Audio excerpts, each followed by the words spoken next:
funny when you say talking to yourself out loud. Well, I speak to myself out loud sometimes, and other people look at me like I'm a bit crazy. Lately, I've been seeing people who speak to themselves out loud. Someone who talks to themselves are freaks. So I personally would say they're nuts. I think a lot of people speak to themselves, but I don't. People who speak to themselves, maybe they have a lot to say and nobody is there that's going to listen. People who speak to themselves, I consider to be the first sign of madness. They're weird.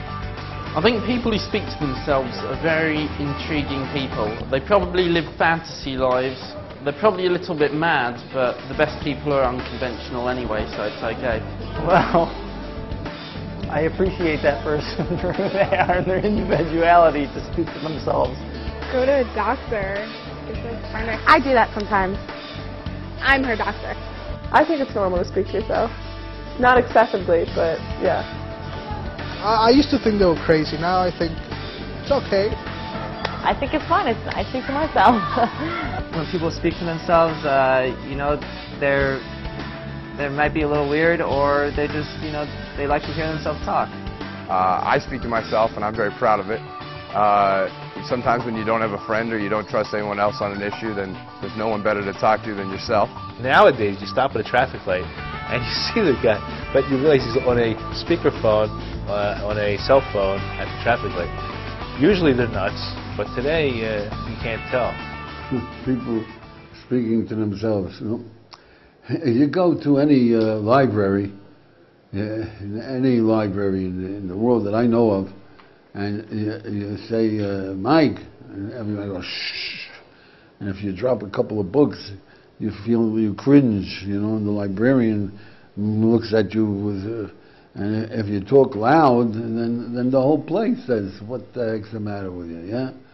You walk into a base medrash, you know, altogether different thing. It's an ocean of sound. Where fellows are learning, they're studying, in any yeshiva, there's an ocean of sound. There's arguments, there are people arguing together at the top of their voice. And how the heck can you think in such a din? Yeah, it's like everybody knows the story of the city boy who goes out to the country and he can't sleep. There's no noise. Yeah, and the country boy comes to the city and he can't sleep. There's two. How can you sleep in such a riot? You know, we get used to anything.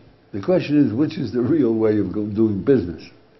So today, in modern education, we know audio-visual aids. We know this help that the more senses you get into learning, the more permanent the learning is. Yeah. So people don't appreciate, but when you say something out loud, you're using much more than audio-visual aids. You're using your whole body. The whole body is talking. The voice begins from the tip of your toes. So it's a body experience. It's much more real. It's much more real. So that's why we say learn out loud. In Judaism we say everybody is learning out loud. If I'm thinking about a very, very heavy thought, then I will answer my questions that I'm thinking about in my head out loud. But not screaming out loud, just sort of mumble it. Actually, wow, I'm probably crazy. Yes. Sometimes while I'm playing basketball or working out, I speak to myself out loud. They always say the gifted kids are the ones that have the imaginary friends, and I think people that are truly thinking all the time, are truly interested in what they're doing, probably are going to have to talk to themselves to move through what they're thinking properly. I think I only speak to myself when I'm really either angry or upset about something. I speak to myself about things I got to take care of, problems I got to resolve, a lot of things. I speak to myself sometimes when I'm taking a shower, or I sing myself songs, or things like that. I always speak to myself all the time. I'm not going to tell you what I talk about because it's nobody else's business. That's private. But there's more to it. There's more to it, and that is, I'm sure it happens to all of us, that we're in school as children, and the teacher asks a question, and we raise our hand, and they pick on you, and you give the answer, and you start talking, and the answer is going very well, and then all of a sudden you realize you don't know what the heck you're talking about. You peter out, and the teacher just said, okay, next. Everybody knows. You realize you thought you had an answer, but when it came to explaining it, you had a realization you weren't even on the subject. It's amazing, yeah? So when it's in the mind, it's vague. You think you understand, you think that you're doing something, you think you got a hold of it, but in reality, when you speak it out, you see that it's nowhere near it. It's nowhere, you don't understand. So for your understanding, say it out, explain it to a friend, explain it to yourself, and it's much more real. Then you can see whether you do or you don't understand. But it's even more than that, you see, that in Jewish law, in our tradition, you make a vow, it has to be out loud. It has to be out loud because you've made resolutions 1,000 times in your life. You've made resolutions, and you know what? You even forgot you made them. Unless you say it out loud, I'm going to get up 5 o'clock tomorrow morning, yeah? Just making up your mind you're going to get up 5 o'clock tomorrow morning. Well, some people can do it. Don't get me wrong.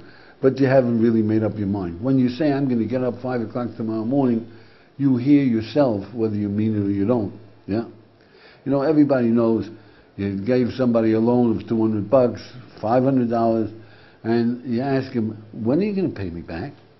And he tells you, Sunday. And from the way he says it, just the way he says it, you know you can go out and spend that money on Sunday, or you know you're never going to see the money again, or you know you have a 50-50 chance, or you know he's going to make a real effort, the chances are slim, just from the way he says it, the same words. So you know, when you say you're going to do something, you know whether you mean it or not. If you really want to undertake something that's important, say it, and say it again, and say it until you think you mean it. It's like a telescope, you know, rangefinder. And when you feel you mean it, you'll do it.